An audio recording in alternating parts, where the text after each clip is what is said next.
Hello, everybody. Old Buck Dave back again, episode 142 of the Two Old Bucks. And I'm here with, tell me who you are. Yeah, and lucky to be here with you is old Buck Dell. Old Buck Dale. Hey, welcome, buddy. Good to talk to you again. Good to talk to you Yeah, again. It's been, good to talk to been a you too. while, been a while. So we have lots going on this week. But before we talk about any of that, I want to make everybody aware that this is Full Buck Moon Day. You're going to think, what?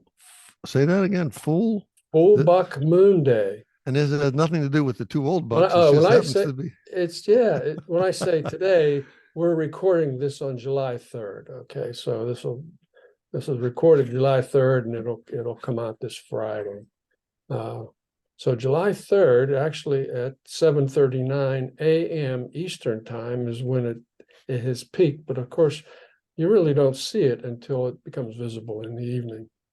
This is one of the 4 supermoons of the year, and it's of course one of the 13 full moons. And it's called the full buck moon. This is the time of the year, July, when the bucks are shedding their horns, shedding their antlers. So, so it took a while to So get this is that. a local custom where you are now over in Northern Europe there. I don't think it's a custom over here. I'm not sure. I think that's an American name for it. But Oh, it is. It's an American This is an name? American thing. This is an American thing. I was told this by Claire, Vintage Vixen Claire, just sent me a note an hour or so ago. She says, "Did you know today is Full Buck Moon Day?" And she sent me a magazine article talking about Full Buck Moon. So thanks, Claire. Thanks, Claire, for keeping on top of things, keeping on top of us. So that's great. And so I hope that by the time you listen to this, you've already experienced Full Buck Moon Day, wherever you are on the planet, I guess. And I'll have to find out if it's as intense over here. I thought you were actually making a little, just sort of making it up a little bit of a joke thing that, moon, lunar, loony, Oh, that kind of thing. we're definitely loony. But Yeah. there actually is they celebrate for the actual deer and the antlers. So Yeah. there you go. Well, two old bucks, I guess we're glad to be a part of it. So when I say over here, I guess I haven't made myself clear. I'm in Trondheim, Norway, as we speak. This has been an interesting time here. I think you will have heard on my podcast last week that I said I was under the weather, still under the weather, but since then we've gone from Saint Omer and drove back to the airport in Brussels, Belgium, took a plane from there to Helsinki, another plane from Helsinki to Oslo. And yesterday, that was the day before yesterday, and yesterday we took a train, 6.5 hour train ride to Trondheim, Norway. So here we are in Trondheim for a couple of days. And the weather is like nice 60 degrees. It's not Florida hot here. It's kind of a nice change for me, really. And it was a nice train trip up. We gradually climbed, got to elevation up to the point where there was still some snow in the mountains around us. Have you basically reached the edge? I mean, that's one of the uppermost parts of Norway there. No, we're kind of in the middle right now. After our stay here, we're going to jump on a boat for 2 days, and then we're gonna. Our ultimate north destination is a city called Tromsø, and it's well it's well above the Arctic Circle, so the sun will not be setting up there. Now there's not much of a night here either. In fact, it never really got dark here last night. It just my wife peeked out at like 3 a.m. It's like, still light out. So I couldn't tell if the sun was still up or not because it was cloudy. But yeah, it's a different world. It's a different world. I mean, I guess you get used to being light. You got to sleep. But it's kind of cool to get up at 3 a.m. and know you could go shopping. Yeah. Yeah, on the bright side, yeah. Yeah. So you still have a little bit more. You have a few more legs to this adventure. This is going to be quite a. Yeah, It's going to yeah. be quite a story when you finally get back. I'll be curious to hear this in its entirety. So, Mm. but so far so good. You're there. You're under the weather. You're recuperating a little bit from the travel, but the adventure so far has been, let's to say the least, interesting. Especially those two people you talked to in the last episode. I thought those were two fascinating Yeah, individuals. yeah. Interesting guys. Interesting guys. Jean-Luc, who owns the Palais de la Cathédrale, where we stayed one night. It was a really interesting character, and gave me just a terrific tour of the place, and talked about some of the finer points of the thing, and had a good time with him, just talking offline as well as more. We talked a lot more offline than we did on the podcast, of course. And he's got this dog Hippolyte, which is a 1 year old Airedale. It's basically still a puppy, but it's huge, and it's a puppy, but it's amazing. It goes all through that place, and he's got all kind of fancy stuff set up everywhere, and the dog never bumps anything, never knocks anything over. That sounds like a story for another day. I'm sure it sounds to me that could crop up every now and then. You're thinking about the things you saw there and so on and so forth. Yeah, But yeah. I'll catch up obviously with you on those things when we get back over coffee. I'd be curious to hear that myself. So basically today you are just going to recoup a little bit. Are you going to do a little neighborhood scouting around up there? What's on your agenda? I'm Well, not going we're too much. we're mostly going to be horizontal. Actually, we're going to do if we feel up to it this evening, we're going to take a little walk around town. We're really looking forward to seeing some of the town here. But we just do it as we feel good enough to do it. That's all That, the advance notice I can give you. well, under the circumstances, I guess that's the best you can do. Okay, so the good news is, as I said at the end of, I think I said at the end of the podcast last week, Paul was going to cover for me, Paul Tregouet. I keep saying Paul, like everybody knows who Paul is. That's Paul Tregouet, who we interviewed in the past. He and his wife Annie and Mary Meaney. Paul gracefully agreed to do the interview for me with the Ukrainian women at the big party in the next town while I was flat on my back. So Paul did the interview, sent me the interview. Of course, you've heard it. I sent you the recording as well. And he really did a great job, I thought. So thank you very much, Paul. He did get to interview several of the women. We're going to play that for you after we're done here. He recorded it on his phone, and I'm going to have to play that recording into my microphone because it's a different format than the one that I can normally blend into my GarageBand. So you may have to turn your speaker up to listen to the interview, but it's worth it because it's some really honest, heartfelt discussions by Paul and the Ukrainian women there. Questions about, well, what were the obstacles when you got here, and do you want to go home or not, and what's the future look like? It was a tough interview, but it was good to listen to, and we wish them all the best for sure. When I heard that, Dave, I always think about talking to somebody who's in circumstances that were beyond their control, something they would not have chose to do. You know what I mean? Yep. And they are these were clearly talented people. People find themselves in a situation, and my heart goes out to them. Like, there they are now. Yeah. Their life is all turned upside down. What do you do? Yeah. So it's a great story, great interview. I Yeah, I thank mean, if you Paul listen to the Paul one for backing woman, us up. the one woman said, for a couple months, she just couldn't accept the fact that she was there, and she didn't want to learn French, and she just wanted to be home. And eventually she realized, this is what I have to do. That was the inflection point for her. And of course, then the last woman that he spoke with, Olga, is a woman who was just hired by KPMG in Saint Omer. She's an accountant. I mean, these women are all professional women. They're accountants, lawyers, left a real career as well as a family and country. Well, I hope everybody listens to this, listen to this podcast, and just stay tuned and listen to that all. And we'll thank again Paul for his help and TOB, the old two bucks. All right. I'm excited to be a part of anything that's like a noteworthy thing. So, and with all luck on our side, Dave will be feeling better next week. And I won't sound like I'm dragging myself through the thorns here. Yeah, and this is Old Buckdale. Great to be in contact with you again. I wish you all the best, good health on your side.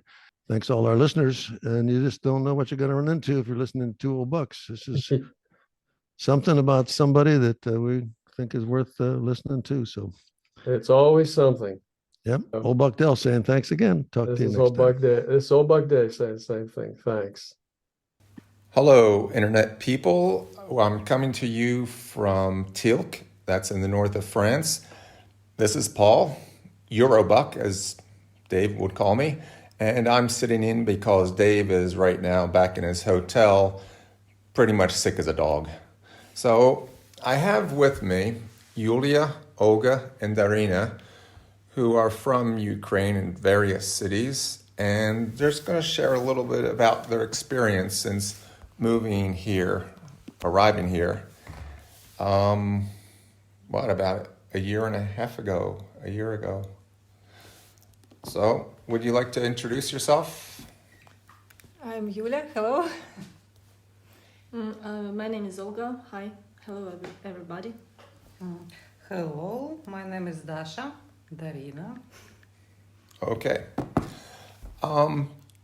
I think what some people don't quite get is just how accomplished these ladies are as professionals. You in Kharkiv, you were Yulia? Yes, I'm from Kharkiv. And your profession was? I still Is? I still accountant and lawyer. Oh, yeah, impressive. But in France, I study French. Yeah. Olga, what is your profession? My profession is also accountant, and I'm from Zhytomyr. It's not very far from Kyiv. It's 130 kilometers to the west of Kyiv. West. And Dasha? Я народилася у Харкові, живу у Києві. Darina was born in Kharkiv. She lives in Kyiv, and her profession, she's a journalist. Journalist? Работаю в сфере медиа. She works with media. Я создаю медиа. She creates media. Wow. На разных платформах. So, different platforms. that's impressive. So, when you arrived here, I guess the question is, what was, your biggest hurdle that you've hit, or the cultural differences that you noticed in arriving? I didn't know French language, so it was very, very difficult to understand people. And it was big change, and because we must to live our life, our good life in Ukraine, and to go somewhere where we don't know anybody. So it was big stress. You landed here at the farm when you first arrived? At first time, I live with my French family. And after 1 month, I moved to the farm. To the farm. What about you, Olga? I lived with my French family during 6 months, and maybe the most unusual for me and my mother when we came here was that French families, French people, they opened their houses and hearts to us, and we lived here in their houses. We received help,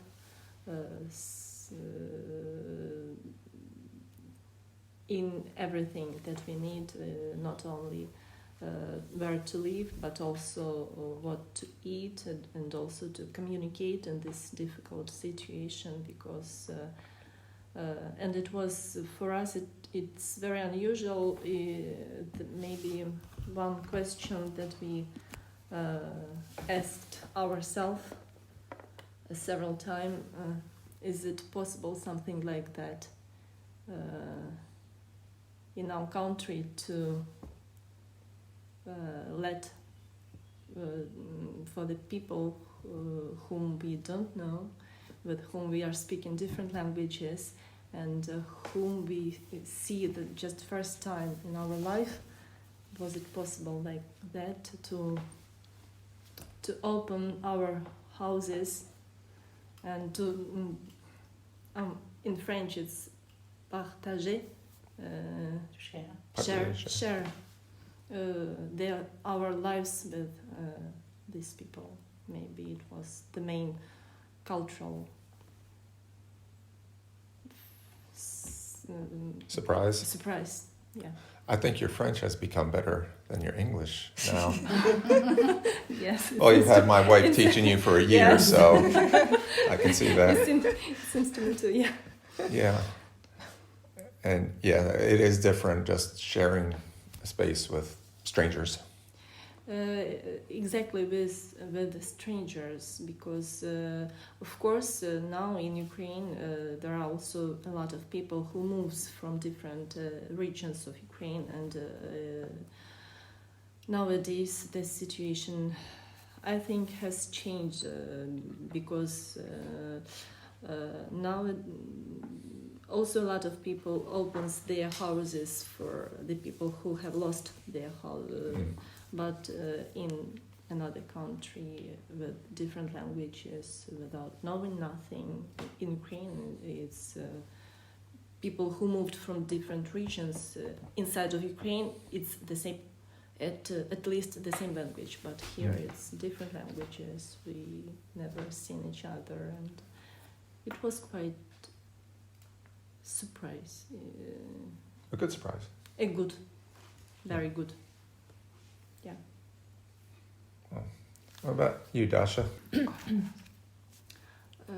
Наибольшие культурные какие-то, что тебя поразило в каком-то культуре? Спочатку з нуля це треба прийняти, що твоє життя вже немає.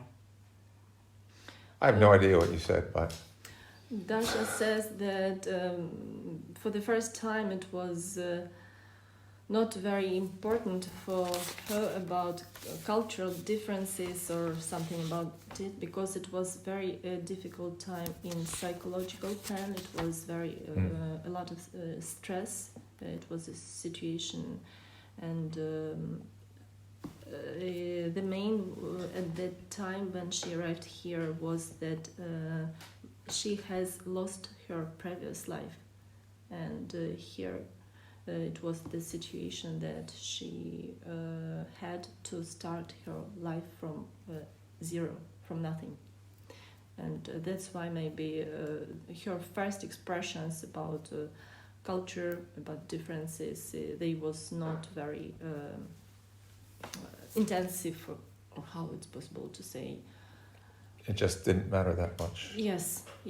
Starting a life over was really... Was really hard and difficult, and Інша архітектура, інше небо, да? Інші люди. Dasha says that it's two big differences when you're moving to a country like a tourist, and when you're coming in another country just because you had to do that. You hadn't choice. It was better for her daughters. It was necessary in this situation. And she says that when you're visiting country like a tourist, you see another architecture. You're thinking about culture of this country and notice all of it. But in the situation that was a year ago, all that was maybe in the second, third plan. Now, you all brought your children with you? Yes, I Well, have. I know Veronica, so she's a bit clingy, isn't she? Thank you. I have two daughters. Right. My one daughter, her name is Polina. She's 18 now. Mm-hmm. And my second daughter, her name is Veronica. She is 8 years. Because of my children, I should to move. No. Because for me, the most important thing when my children in the safe. They're safe. Safe. So. How are they adapting? Good. Better than me. My elder daughter, she met French boyfriend, so she's very happy. She fall in love. Well, okay. That's Yes. something. Yeah. And my second daughter, Veronica, she learns French. She found a new friends. Mm-hmm. So it's good. How about Olga? I don't have children Right. yet. I'm here with my mom and mother and father. Right.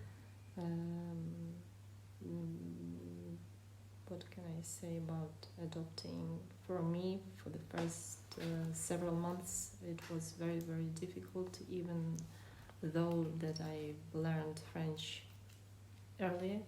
It was very difficult because of a lot of stress. Mm. And I was thinking about moving to Ukraine. Maybe first 3 months I thought about that almost every day. It was very difficult with language for me. It was I had a period of time when I was just blocked totally. I didn't want to speak French. I didn't want to hear French. And then You know, your teacher's here.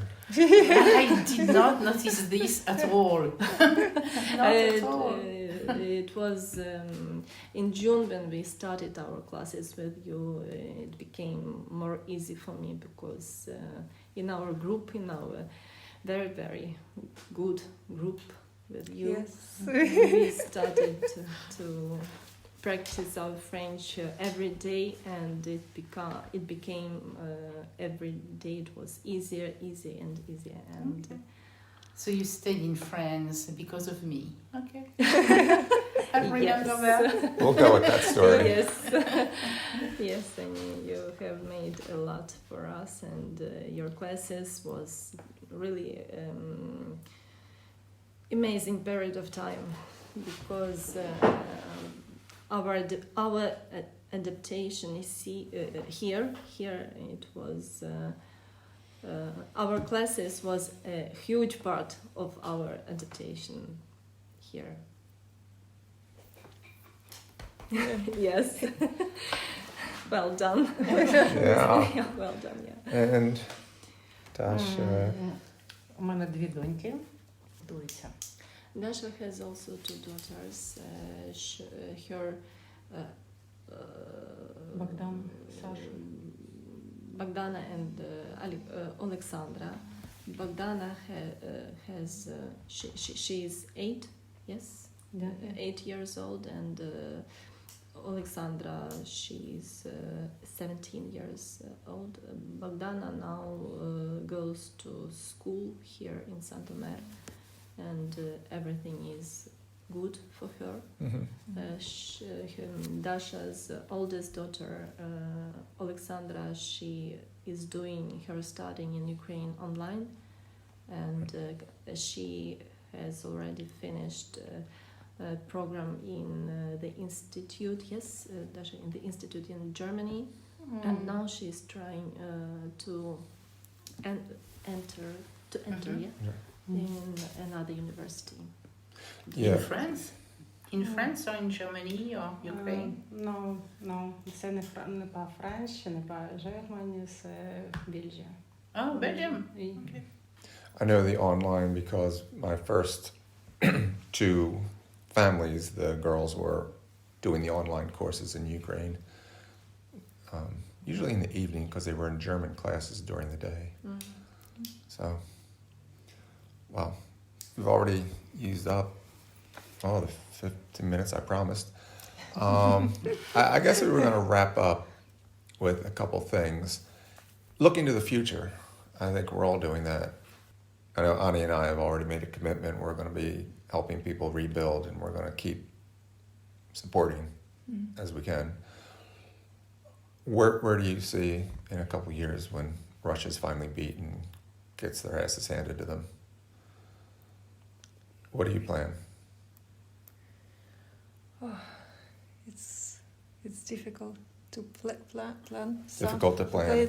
Because now we don't know how long the war will go. So we thought Russia never attacked Ukraine, but after we thought the war will finish soon. And now we want only to win. So I don't know about our plans. Of course, we want to win and rebuild our country. Hope it will be soon. We hope so too. For me, it's also quite difficult to say what I plan in 2 years or more, because a lot of depends on how many time this war will going on. And we have now the situation, maybe the main speciality of this situation is that each day it's we can in French uncertainty what will be the next day, what will be the next month, and in this situation to plan something very, very difficult. We are trying, me personally, I'm trying just to live from one day to another. And last we look at Dasha. Можливо, якщо це скоро відбудеться, Україна переможе, да? Ні, от Раніше. вона сидить, її мобілізувала. Dasha says that the war learned her that it's impossible to plan something. She has a friend who before the war she worked in a big corporation, and she has an interview with this corporation for get her work, and she had a question, what you are planning in 5 years, and it was a year ago. And now she works in PR service, Military. Of our military. And she wasn't expecting a year ago that she will be work today like she works. So the main idea that it's difficult and impossible to plan something. No plans, only hope. What's that? Yeah. Only no plans, Just only hope. no plans, only hope. Wow.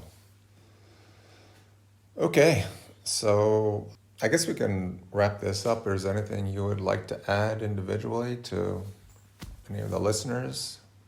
Very often I hear from different journalists question are you planning to return in Ukraine when the war will finish? And very often I hear from different people that it's important to continue to tell about war so that people wouldn't forget about it. And I was thinking a lot of time about question, do I plan to return in Ukraine or no? And finally I understood that the answer for this question is that I don't know. Because maybe the main reason is that when we moved here, we have to accommodate EC to find a job, and we have to do here everything so that we have normal life, and it's really difficult. It's big changes in the life, and when the war will finish, I understood that I don't know what will be the situation at that time, and will it be possible for me to change my life once again if I will manage here. And also I understood that the only way to tell people who didn't think yet about war or who forget about war is to propose them to imagine that this is the situation of their life. It's impossible to explain something until you imagine that all this is happening with you, because during all these months it was a lot of conversation with different people, with journalists, and I figured out that in some times I begin just to repeat the same things, and even for me it's already not very impressioning. But when I thinking how it's possible to people explain what is the war, now I think that the only way is that people try to find some videos in YouTube. There is a lot of videos from Ukraine, and just to look these videos and to try to imagine that all of it is happening with you. That's scary. Yeah. When I was a little girl, my dad told me it was a lot of films about war, and we met one man who was very old. I was 12 years old and he was at that time maybe 18 or more, and he went through the World War II. And he told me that he doesn't watch films about war because it's not true. And my dad told me also that when war started, that the war is very cruel, dirty. It's not справедливо. Justice? Fair. Fair. Just. It's not fair. It's inhuman. It's something, and this is the circumstances that tries to, in Ukrainian, dehumanization. Dehumanizing. Dehumanizing, yes, dehumanizing people, dehumanizing societies. And for me, this is the main idea of the war, and I think that the worst is that when you live and you think that it couldn't happen with you. That's all. That's all. Yeah. That's a lot. Okay, so we're taking up quite a bit of time. We're going to sign off now from Paul and Annie. Dasha. Olga. Yulia. And thanks for listening, Dave. I hope you're going to be better soon. Ciao.